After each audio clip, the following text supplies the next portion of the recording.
Okay mga kabilog, magandang araw. Yan, may pasyente tayo, may US40. Dinala to rito. Hindi ko kilala kung sino yung may-ari. Ewan ko, baka naliligo lang yung dyan sa may tabing aplaya. Dinala nila rito, ayaw mandar. Ayaw mandar. Ngayon, ang sabi sa akin ng may-ari, papalinis yung carb, tsaka papalinis yung panggilid. Ngayon, di ayaw nga mandar. Ayaw nga mandar. Ngayon, chinek ko yung kuryente niya. Pag-check ko sa kuryente niya, ito yung spark plug nakakabit. Kinabit ko yung spark plug eh. Ayan. Pag-check ko sa kuryente niya, walang lumalabas sa spark plug na kuryente. Kinalas ko yung spark plug ngayon.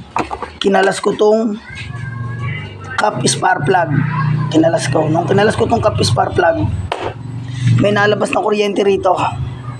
Dito sa high tension wire niya, meron ditong nalabas na kuryente. Sa makatwid, walang nalabas sa spark plug. Pero pagdating dito sa high tension wire, merong nalabas. Ngayon, pinagdudahan ko na to. Cap spark plug. Ito ang problema. Oh. Sira na yung kanyang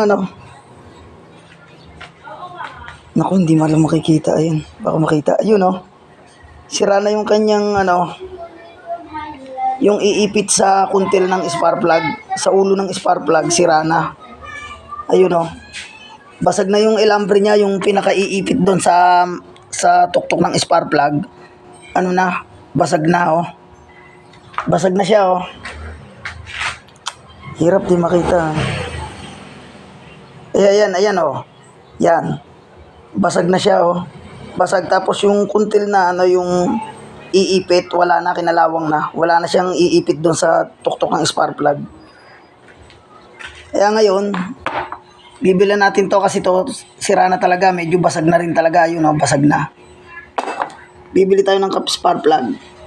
Ngayon, tapos chinek ko tong mga hose niya. Kasi sinubukan ko to. Itong high tension wire, sinubukan kong irekta dito mismo sa spark plug. Di makita. Ayan, dito sa tuktok ng spark plug, inirekta ko to. May kuryente rito nalabas. Ngayon, pag rekta ko, ayaw pa rin yung umistart. Chinek ko yung kanyang karburador. Naramdaman ko hindi nagbibigay ng gasolina. Binuksan ko tong spark plug niya, tinanggal ko.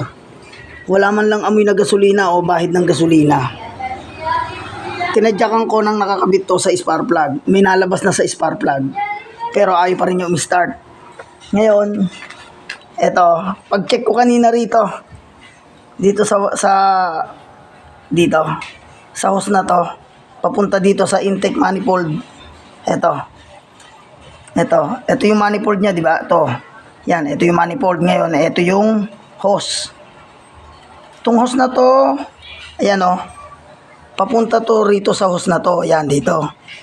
Itong hose na to, tanggal kanina yan, tanggal.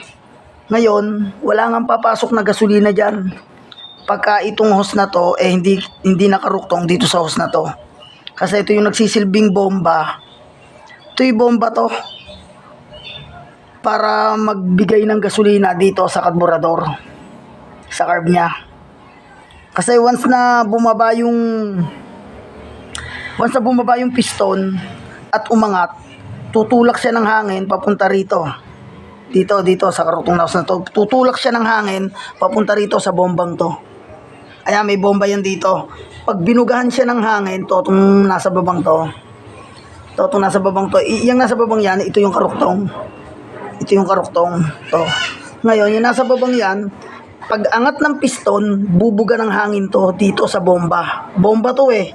Pag buga ng hangin dito, pagtulak ng hangin dito, ang maitutulak dito sa kabilang hose, diba, ito hangin. Pagbuga ng hangin dito ng piston, bubuga to ng gasolina. Tong kabilang to papuntang karburador. Ayun oh, sa ilalim. Hindi makita, wala kasing sa ilalim. Pagbuga ng piston dito ng hangin, papuntang bomba, bubuga naman ng gasolina rito. Papuntang karburador, magbibigay siya ng gasolina sa karburador. Ngayon, idinuktong ko na. Idinuktong ko na. Ngayon, ang problema na lang natin, bibili tayo ng cap spark plug. Kasi yung cap spark plug niya, hindi na talaga pwede kasi basag na siya. Ayan o. Hindi na to talaga pwede kasi basag na siya. Kaya bibili tayo niyan. Tapos, i-update ko na lang kayo rito kasi sa kakatesting nila, nalobat na yung baterya niya oh. Pero chinarge ko na. Kaya nagcha-charge siya. Ngayon, bibili lang ako ng cap spark plug tapos titingnan ko kung papasok yung gasolina at yung kuryente. Okay, update ko na lang kayo rito sa Mio Sporty. Okay mga kabilog, update ko kayo dito sa Mio Sporty. Ayan, nalinisan natin yung carb, tiniming na rin natin. Tapos, lilipat na tayo dito sa panggilid. Check natin itong panggilid kung okay pa. Yun nga palang diferensya niya. Ginawa ko na lang ng paraan. Yung hose, inano ko na lang. Inayos ko na lang ng kabit, pati yung bulb niya nilinis ko. Okay, testing natin.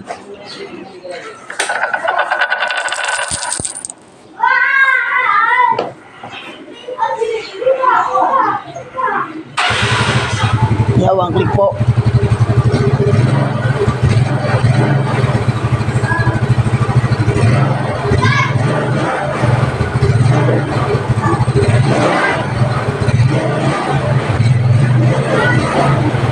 Okay po siya.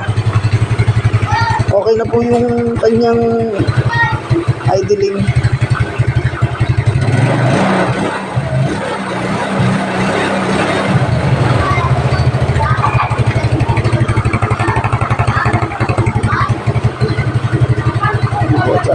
Okay.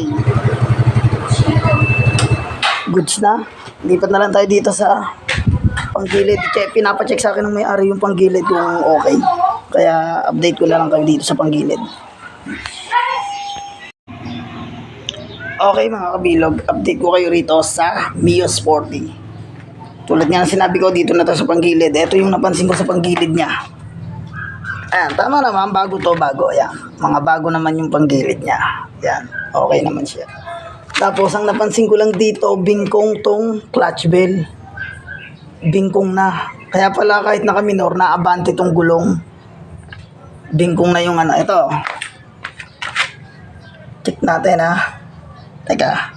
Yan, para malaman niya. Tingnan nyo, bingkong yung clutch bell. Kita ba? Nagalawang kamay ko eh. Teka ha. Ibabatangal ko. Ayan o. Nakikita nyo. Teka ha. Ayan o. Oh. Bingkong tong clutch bell o. Oo. Kitang-kita nyo yan.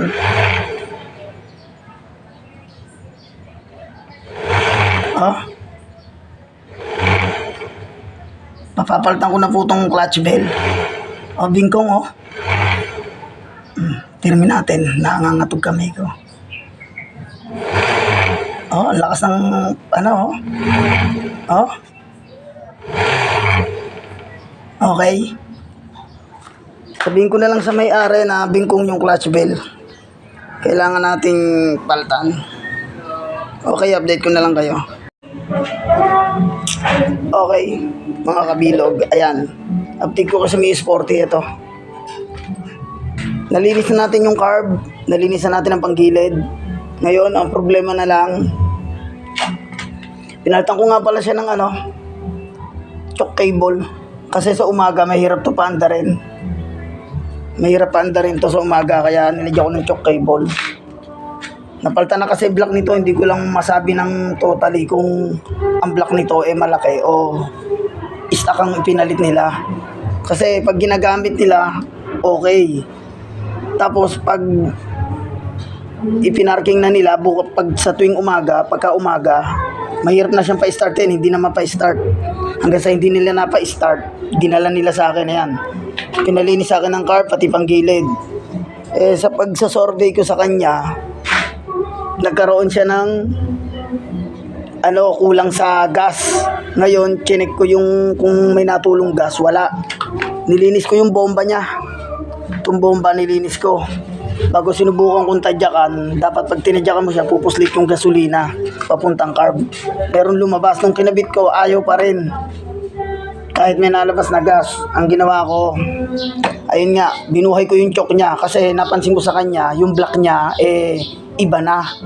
Di ko alam kung standard pa rin yung pinalit nila o ano. Wala na ako, labas na ako dun sa unang mekaniko. Kaya ito yung solusyon kong paraan. Nilagyan ko siya ng choke. Tuwing umaga, i-choke lang ng may-ari, i-start na siya. Isang beses lang yun, pag na-choke mo na siya, tumandar na, okay na yun. Pag pinaandar mo, okay na, one click na ng one click. Okay? Ngayon, may pinadagdag yung may-ari nga pala, yung signal light niya, ayaw gumana. Kaya, ito, tin-troubleshoot ko siya. Ayan, sususi natin. Ayan, nakasusi na siya. So, si-signal natin, ha. Signal natin.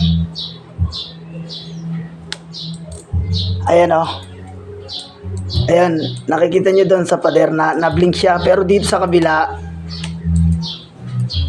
ayan, ayaw niya sa kabila. Tapos, ayan, umisteady na siya, oh. Yan ang signal light niya, naka-steady, oh. Ayan, oh. Ayaw na siyang mag-signal, mag-blink. Ayan, oh. Ayan, oh. Pati dito sa kabila. Ayan, oh. Ayaw na niyang mag-blink. Ngayon, patay natin. Baka maubos baterya. Ngayon, tin-troubleshoot ko siya. Chinik ko yung linya, baka may marumi o may ano. Wala. Goods ang linya, walang marumi. Ang sira niya to, relay. Relay ang sira niya, ito. Relay. Ngayon, ayan. Ikakasa natin itong relay na bago. Okay. Ikakasa natin itong relay na bago. Wait lang, isasalpa ko lang itong relay.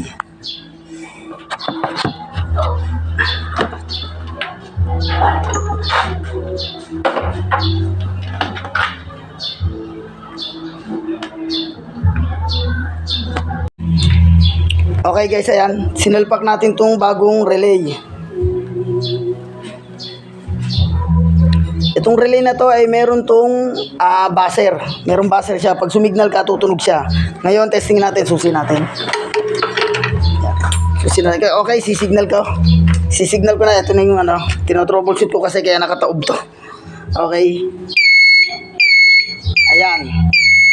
Nagana na siya. Kabila.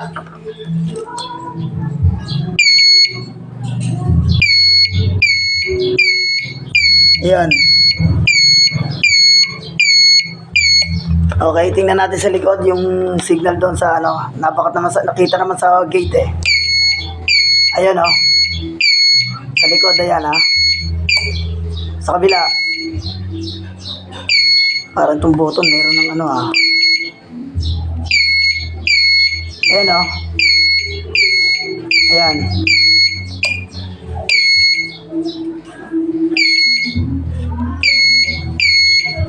Ay. Ayan. Okay.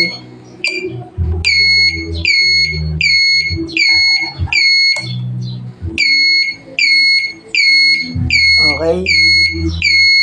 Right. Left.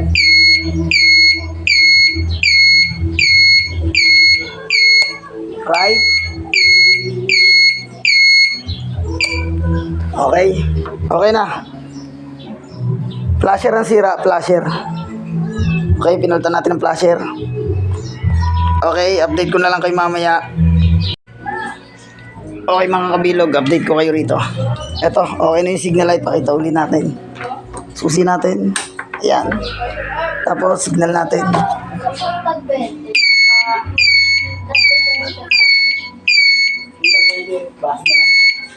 Okay. Gusto yung signal light niya, start natin.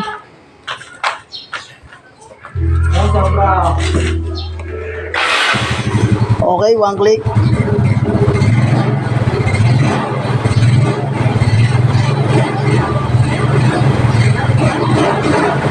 Okay, goods na to. Pwede nang kunin ng may-ari. Okay, all goods na itong Mio Sporty. Pwede nang kunin ng may-ari. Salamat sa tiwala. Bye-bye.